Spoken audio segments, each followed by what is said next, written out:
तो कहानी की शुरुआत होती है। यह समय है आज की दुनिया से बहुत आगे का, इसीलिए मैं इस दुनिया को आधुनिक दुनिया कहूंगा। हमें पता चलता है कि हमारी यानी प्रेजेंट की पृथ्वी पर एक युद्ध हुआ जिसने सब कुछ खत्म कर दिया। यह युद्ध बहुत ही खतरनाक क्वांटम वीपन से हुए, जिस वजह से ये पूरी दुनिया की मानव जाति खत्म हो गई। और इस युद्ध को नाम दिया गया 60 मिनट वॉर, क्योंकि 60 मिनट के अंदर ही पूरी पृथ्वी ने इस युद्ध के परिणाम को देख लिया था। पर इस विनाशकारी युद्ध को देखने के बाद जो भी लोग बचे, उन्होंने मानव जाति को बचाया और पृथ्वी पर फिर से अपना घर बसाया। इस तरह से ये बची हुई मानव जाति आज रहती है इंजन्स पर, जो कि बहुत बहुत बड़े होते हैं। और इन इंजन्स को कहा जाता है ट्रैक्शन सिटीज। इन्हीं ट्रैक्शन सिटीज में एक बहुत बड़ी सिटी है जिसका नाम लंदन है, और इस बड़ी सी सिटी में बहुत से लोग रहते हैं। पर दूसरी तरफ एक एंटी ट्रैक्शन सिटी भी है जो इस सब के खिलाफ है। वो सिटी है सांगो, जो आज के एशिया में चाइना में है। ये लोग इंजन्स पर बनी ट्रैक्शन सिटीज में नहीं रहते, ये पुराने और प्राकृतिक तरीके जो आज हम यूज करते हैं उन्हें यूज करते हैं और रहते हैं। इस तरफ जो ट्रैक्शन सिटीज में रहते हैं वो अपने से छोटे शहरों को तबाह करके उनसे उनका खाना और ईंधन छीन लेते हैं, जिससे इनका गुजारा होता है, क्योंकि आधुनिक दुनिया में जमीन ज्यादा उपजाऊ नहीं रही। खैर, यहाँ लंदन यूरोप के छोर पर आया है, जहाँ उसकी नजर एक छोटे शहर पर पड़ती है।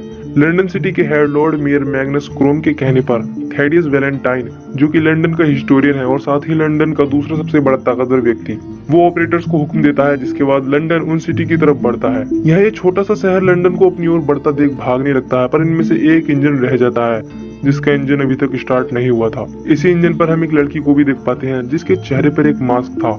वो एक खंजर को अपने पैर में बांध लेती है, क्योंकि शायद ये जानती थी कि लंदन हमें पकड़ लेगा। लंदन तेजी से इस इंजन की ओर बढ़ रहा था, पर ये इंजन छोटा और धीमा था, जिस वजह से लंदन अब बहुत पास आ चुका था।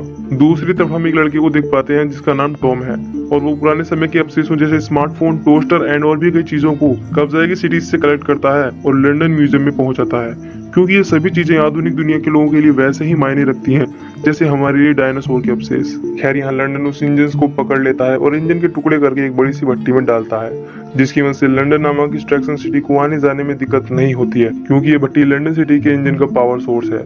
पर ये छोटी सिटी के लोगों को नहीं मारते हैं, बल्कि उन्हें यहाँ काम दिया जाता है, जिस वजह से ये यहाँ रहकर जिंदा रहते हैं। पर ये लोग इनका विश्वास नहीं कर रहे होते हैं, जिसके बाद थैडियस वैलेंटाइन यहाँ आता है और इन लोगों को विश्वास दिलाता है कि उन्हें डरने की जरूरत नहीं है, उन्हें उसी तरीके से यहाँ रखा जाएगा जैसे शहर के बाकी लोग हैं। इधर टॉम की मुलाकात थैडियस की बेटी कैथरीन से होती है, जहाँ कैथरीन टॉम से पुराने जमाने के लोगों के विनाश के बारे में जानने की इच्छा जताती है। क्योंकि टॉम एक हिस्टोरियन है, इसीलिए वो पुराने समय के प्रलयकारी युद्ध से संबंधित सभी चीजों को अपने प्राइवेट कलेक्शन में रखता है, क्योंकि अगर किसी ने उसके प्राइवेट कलेक्शन को देख लिया तो शायद फिर से वैसा हथियार बनाकर युद्ध ना हो जाए।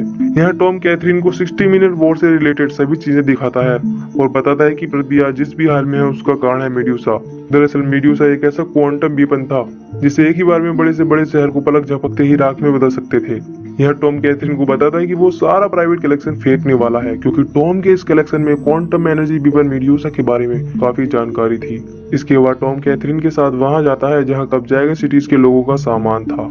ये जाहिर रहे होते हैं कि यहाँ इन्हें लंदन सिटी की मोस्ट वांटेड एना फैंक का पोस्टर दिखता है, जिस पर काफी बड़ा इनाम था। दरअसल एना एंटी ट्रैक्शन सीरीज में रहती है, इसीलिए ट्रैक्शन और एंटी ट्रैक्शन सिटी के लोग एक दूसरे के बहुत बड़े दुश्मन हैं। खैर, यहाँ अचानक कैथरीन बेविस से टकरा जाती है, जिस पर कैथरीन बेविस से माफी भी मांगती है, पर बेविस सीधे मुंह बात नहीं करता है और चला जाता है। कैथरीन को ये सब अजीब लगता है। इसके बाद टॉम सिटी के लोगों के सभी सामानों के कबाड़ से एक टोस्टर निकालता है और खुश होता है, क्योंकि ये टोस्टर ज्यादा बिगड़ा हुआ नहीं था। थैडियस भी यहाँ आता है और टॉम को उसके काम के लिए शाबाशी देता है, पर थैडियस टॉम से कहता है कि वो तो पायलट बनना चाहता था, तो हिस्टोरियन क्यों बन गया।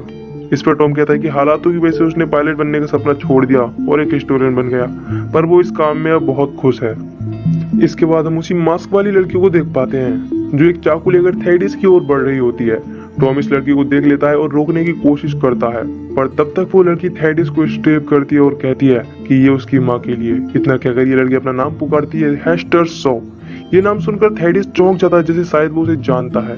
हेस्टर थैडियस पर दोबारा वार करने की कोशिश करती है, पर टॉम हेस्टर को रोकता है और पकड़ लेता है। पर हेस्टर टॉम को पीछे धकेलती है और भागने लगती है। टॉम भी हेस्टर को पकड़ने के लिए उसका पीछा करता है। थैडियस भी घायल था, पर वो अपनी बेटी कैथरीन को यहीं रोकता है और खुद उस लड़की को देखने के लिए जाता है।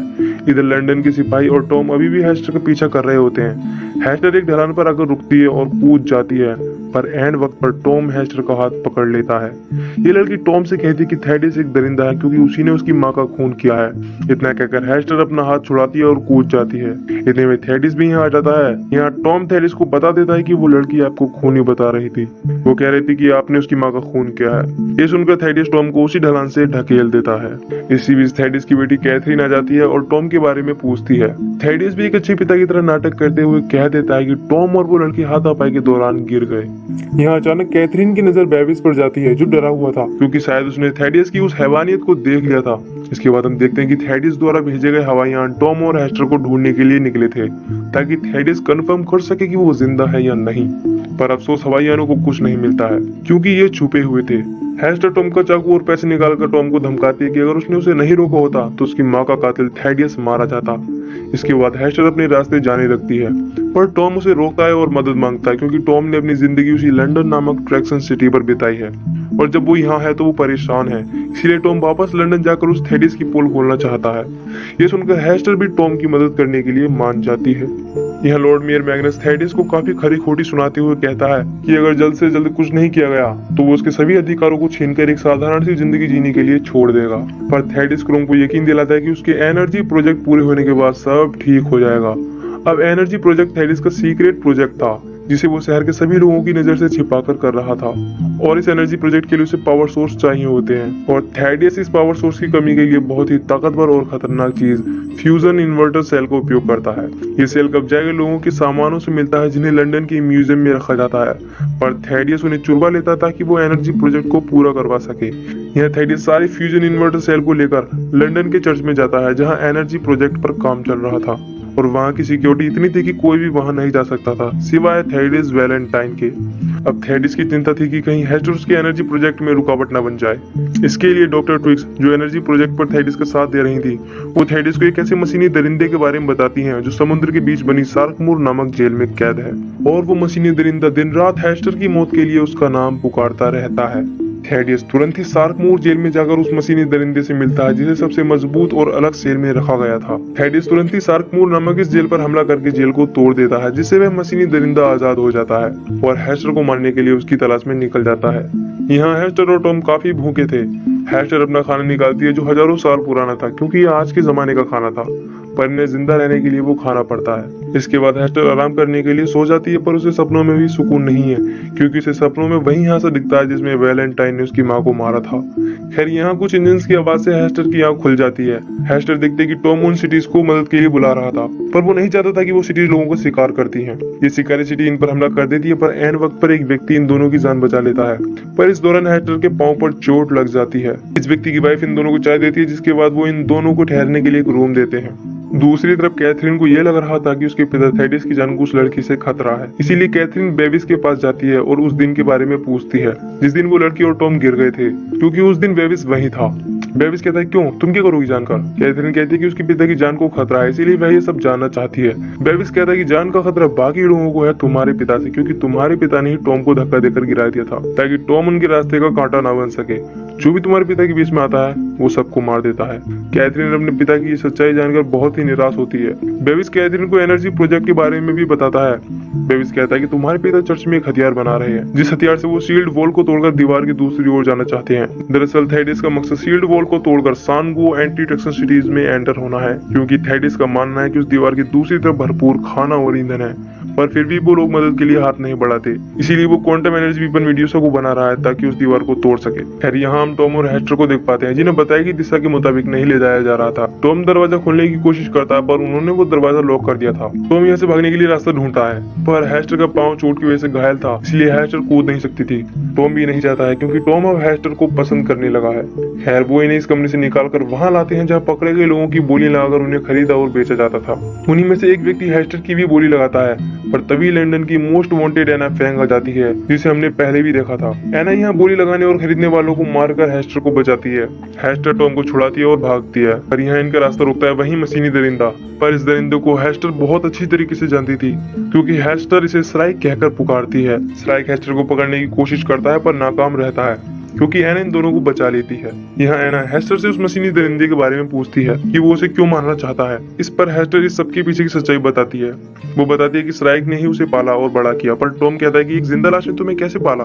टॉम जब श्राइक को जिंदा लाश कहता है तो हेस्टर को बहुत गुस्सा आता है, जिसके बाद हेस्टर टॉम को धक्का मारती है और कहती है कि वो जिंदा लाश नहीं है, उन्होंने मुझे पाला है, वो ना ही दरिंदा है और ना ही जिंदा लाश। इसके बाद टॉम हेस्टर से अपनी गलती के लिए माफी मांगता है। हेस्टर बताती है कि जब वो बड़ी हुई तो उसे बार बार वही हादसा नजर आने लगा, इस वजह से वो उदास रहने लगी। जब श्राइक को इसके बारे में पता चला तो उसने उससे एक वादा किया, जिसके अंतर्गत वो उसकी आत्मा को अपनी तरह ही एक मशीन में डालता ताकि उसके सारे गम और यादें मिट सकें। पर 6 महीने पहले जब थेडिस वैलेंटाइन का पता चला तो उसे अपना बदला लेने के लिए वहां से निकलना पड़ा, और यही वजह थी जो श्राइक हेस्टर को मारना चाहता है, क्योंकि उसने श्राइक का वादा तोड़ा है। दूसरी तरफ हम हर्बर्ट नामक एक व्यक्ति को देख पाते हैं जो थेडिस को ओल्ड टैग के बारे में बताता है और बदले में अपनी प्रमोशन मांगता है। दरअसल जब टॉम कैथरीन को ओल्ड टैग दिखा रहा था तो उस समय हर्बर्ट ने छुपकर टॉम का प्राइवेट ओल्ड टैग कलेक्शन देख लिया था और वो इस कलेक्शन के बारे में थेडिस को बता देता है। इसी बीच बेबिस और कैथरीन म्यूजियम में पहुंचते हैं तो देखते हैं कि टॉम का वो ओल्ड टैग प्राइवेट कलेक्शन चुरा लिया गया था। दूसरी तरफ लॉर्ड मेयर मैग्नस के बिना ऑर्डर की सिटी को पूरब की ओर ले जाया जा रहा था। इससे लॉर्ड मेयर को काफी गुस्सा था, जिसके बाद वो चर्च में आकर मैग्नस को धमकाता है और कहता है कि बिना उसकी मर्जी के यहाँ कुछ नहीं हो सकता। इधर बेबिस और कैथरीन म्यूजियम में बने खुफिया दरवाजे के द्वारा चर्च में आ पहुंचते हैं, जहाँ इन्हें क्वांटम एनर्जी वीपन मेड्यूसा भी दिखता है। दरअसल थेडिस ने मेड्यूसा को बना लिया था और इसीलिए वो पूरब की ओर बढ़ रहा था ताकि वो सांगो की शील्ड वॉल को तोड़ सके। पर इससे पहले कि लॉर्ड मेयर कांटा बने, थेडिस लॉर्ड मेयर को मार देता है और अब कैथरीन ने छुपकर अपनी आंखों से अपने पिता की सच्चाई को देख लिया था। दूसरी तरफ टॉम एना के प्लेन को उड़ाता है, जिससे वो काफी खुश होता है क्योंकि वो बचपन से एक पायलट बनना चाहता था। टॉम प्लेन को एक हवाई एयरपोर्ट पर लैंड करता है, जिसके बाद एना फैंग अपने साथियों से मिलती है। इन्हें पता चल चुका था कि थेडिस अब पूरब की ओर बढ़ रहा है और कुछ ही घंटों में वहां पहुंच जाएगा और शील्ड वॉल को गिरा देगा। इनके पास थेडिस को रोकने का एक ही तरीका था, मेड्यूसा के कंट्रोल सिस्टम को क्रैश करना। यह हेस्टर फिर से अपने अतीत को याद करती है और बताती है कि थेडिस और उसकी मॉम पेंडोरा सो बहुत अच्छे दोस्त थे, पर जब पेंडोरा सो ने वो खोज निकाली जिससे मेड्यूसा को कंट्रोल किया जाता है तो थेडिस ने उसकी मां को मार दिया। टॉम बताता है कि मेड्यूसा के कंट्रोल सिस्टम को क्रैश करने के लिए एक क्रैश ड्राइव की जरूरत होती है, लेकिन वो क्रैश ड्राइव कहाँ है ये किसी को नहीं पता। अभी पहले ही काफी बड़ी मुसीबत में देखी यहाँ श्राइक भी आ जाता है और एयरपोर्ट को तबाह करने लगता है। एना श्राइक को रोकने की कोशिश करती है और उसके सीने में स्टेप करती है, पर श्राइक को कुछ नहीं होता। श्राइक टॉम को पकड़ लेता है और मारने की कोशिश करता है, पर हेस्टर श्राइक के सामने गिड़गिड़ाती है और कहती है कि वो उसे छोड़ दे। श्राइक को रियलाइज हो जाता है कि अगर वो टॉम को मार देगा तो हेस्टर बहुत ज्यादा उदास हो जाएगी, पर श्राइक ऐसा नहीं चाहता, इसीलिए वो टॉम और हेस्टर दोनों को छोड़ देता है। श्राइक अब खराब हो जाता है, जिस वजह से वो गिर जाता है। श्राइक मरने से पहले हेस्टर को वही आंख का लॉकेट देता है जो हेस्टर की मां ने हेस्टर को दिया था। इससे पहले कि एयरपोर्ट गिरता, ये यहाँ से निकलते हैं और सांगो की ओर बढ़ते हैं। यह लंदन भी काफी करीब पहुंच चुका था। थेडिस लंदन के लोगों के बीच अनाउंस करता है कि वो सांगो पर हमला करके उसकी शील्ड वॉल को तोड़ेगा, और ऐसा पहली बार हुआ क्योंकि इससे पहले कई शेरों ने शील्ड वॉल को तोड़ने की कोशिश की पर सभी नाकाम रहे। लेकिन इस बार लंदन के पास मेड्यूसा है और ये वही हथियार है जिसे 60 मिनट वॉर में शामिल किया गया था। दूसरी तरफ जब हेस्टर और टॉम सांगो में प्रवेश करते हैं तो उन्हें असली जीवन का एहसास होता है, क्योंकि शील्ड वॉल की इस तरफ की दुनिया किसी स्वर्ग से कम नहीं लग रही थी। यहाँ एना सांगो के गवर्नर से लंदन पर हमला करने के लिए आदेश मांगती है, क्योंकि इन्होंने लंदन पर पहले हमला नहीं किया तो लंदन मेड्यूसा से पूरे सांगो को तबाह कर देगा। गवर्नर तुरंत ही हमले का आदेश देते हैं, जिसके बाद सांगो की डिफेंस आर्मी हमले के लिए तैयार हो जाती है। यहाँ हेस्टर की नजर यहाँ की एक गोट की तरफ जाती है, जिनके सर पर हेस्टर को एक आंख दिखती है और यहाँ बिल्कुल वैसी ही थी जैसी उस लॉकेट में थी। हेस्टर तुरंत ही अपने लॉकेट को खोलती है। हेस्टर देखती है कि उस लॉकेट के अंदर मेड्यूसा की क्रैश ड्राइव थी। हेस्टर इस क्रैश ड्राइव के बारे में टॉम को बताती है। दूसरी तरफ थेडिस शील्ड वॉल पर पहला हमला कर देता है। मेड्यूसा के इस हमले से शील्ड वॉल टूट जाती है, साथ ही सांगो की पूरी डिफेंस आर्मी भी एक ही बार में डिस्ट्रॉय हो जाती है। इससे पहले कि थेडिस दोबारा हमला करता, एना अपने साथियों हेस्टर और टॉम के साथ लंदन की ओर निकल पड़ती है। इस दौरान एना के कई साथी मारे जाते हैं, पर एना और हेस्टर सुरक्षित लंदन के चर्च पर पहुंच जाते हैं, जहां थेडिस मेड्यूसा को फिर से हमले के लिए रिचार्ज कर रहा था। एना थेडिस का ध्यान भटकाती है, जिस दौरान हेस्टर क्रैश ड्राइव की मदद से मेड्यूसा को शट डाउन करने में कामयाब हो जाती है। एना भी काफी ज्यादा घायल हो जाती है। एना हेस्टर से भागने के लिए कहती है और शांति से मर जाती है। थेडिस भी निकलकर चर्च के बाहर आता है, जहाँ उसे उसकी बेटी कैथरीन मिलती है। थेडिस कैथरीन को साथ चलने के लिए कहता है, पर कैथरीन अपने खूनी पिता के साथ नहीं जाना चाहती। थेडिस अकेले ही लंदन से निकलता है, पर हेस्टर थेडिस का रास्ता रोकती है क्योंकि वो अपना बदला लेना चाहती है। यहाँ थेडिस एक सच रिवील करता है। वो बताता है कि हेस्टर उसकी ही बेटी है। ये सुनकर हेस्टर को बहुत बड़ा शौक लगता है। इधर कैथरीन लंदन के कंट्रोल रूम में जाती है तो देखते हैं कि सभी लोग मर गए हैं और लंदन तेजी से सांगो की ओर बढ़ रहा है। यहाँ सारे कंट्रोल खराब हो गए थे, इसीलिए कैथरीन शहर को रोक नहीं पाती है। कैथरीन टॉम की मदद लेती है। टॉम शहर के पावर सोर्स उस भट्टी को तबाह कर देता है, जिससे शहर की रफ्तार धीमी हो जाती है। इसके बाद टॉम की नजर हेस्टर पर जाती है। हेस्टर और थेडिस में अभी भी जंग चल रही थी। टॉम यहाँ आता है और हेस्टर को साथ लेकर थेडिस पर हमला कर देता है। थेडिस का प्लेन क्रैश होकर लंदन सिटी के आगे गिरता है, पर थेडिस अभी भी जिंदा था। लेकिन लंदन शहर थेडिस के ऊपर से गुजरता है और इस तरह से थेडिस मारा जाता है और साथ ही शहर भी रुक जाता है। लंदन के लोग सानगो सिटी से शरण मांगते हैं। सानगो भी इन सभी लोगों को अपने साथ लेता है और फिर से शुरुआत करता है। हेस्टर और टॉम भी एक दूसरे को अपनी बाहों में लेते हैं और दुनिया को घूमने के लिए निकल जाते हैं। इसी के साथ ही मूवी यहीं पर खत्म हो जाती है। दोस्तों, मूवी कंफ्यूजिंग नहीं है, फिर भी मैं आपको बता दूं कि थेडिस एक विलेन था जो शील्ड वॉल की दूसरी तरफ जाकर वहां अपनी ताकत और दरिंदगी के दम पर राज करना चाहता था। पर थेडिस हेस्टर की मां का कातिल भी था, इसीलिए हेस्टर भी अपना बदला लेना चाहती थी। हेस्टर को एक मशीनी इंसान स्ट्राइक ने पाला और बड़ा किया। इस दौरान स्ट्राइक को कहीं ना कहीं लगने लगा कि हेस्टर दुखी और उदास रहती है। क्योंकि स्ट्राइक ने उसे पाला, इसीलिए वो अपने तरीके से हेस्टर की मदद करना चाहता था। हेस्टर को मारकर उसकी आत्मा को अपनी तरह ही एक मशीन में डालना। हेस्टर खुद भी राजी थी, क्योंकि वो अपनी माँ के कातिल को बार बार सपनों में नहीं देखना चाहती थी। इसीलिए हेस्टर ने स्ट्राइक से प्रॉमिस किया कि वो उसकी आत्मा को निकालकर एक मशीन में डाल देगा। पर हेस्टर थेडिस से बदला लेने के लिए वहां से भाग आई। इस तरह से हेस्टर अपना प्रॉमिस तोड़ रही थी। इसीलिए स्ट्राइक ने उसे मारना चाहा, पर जब उसे लगा कि हेस्टर टॉम को चाहती है तो उसने दोनों को छोड़ दिया। क्योंकि स्ट्राइक बस हेस्टर की खुशी चाहता था, उसे बिना दुख के नहीं देखना चाहता था। अगर हेस्टर की जिंदा रहते ये संभव था तो वो उसे छोड़ देता है और मर जाता है। इसके बाद ये सभी थेडिस की गलत इरादों को भांप लेते हैं और मेडुसा के दूसरे हमले से पहले उसे शट डाउन कर देते हैं। हेस्टर भी थेडिस को मारकर अपना बदला पूरा करती है। इस तरह से सब कुछ ठीक हो जाता है। यहीं पर मूवी खत्म हो जाती है।